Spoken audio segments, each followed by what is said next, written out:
Hi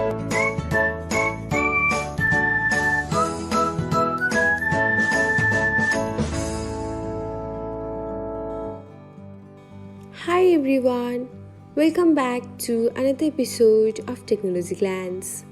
In this video, I'm going to guide you through how you can hide a request on Threads app. So, let's get started.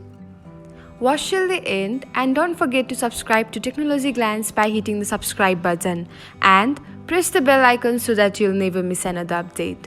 Without further ado, let's get started. First of all, open the Threads app on your device. Now tap on the little heart icon. Next, select requests and then tap on the hide button beside the username whose request you wanna hide. And that's it. This is how you can hide or follow request on Threads app. Thanks for watching. If you found this guide helpful, we'll love it if you hit the thumbs up button below.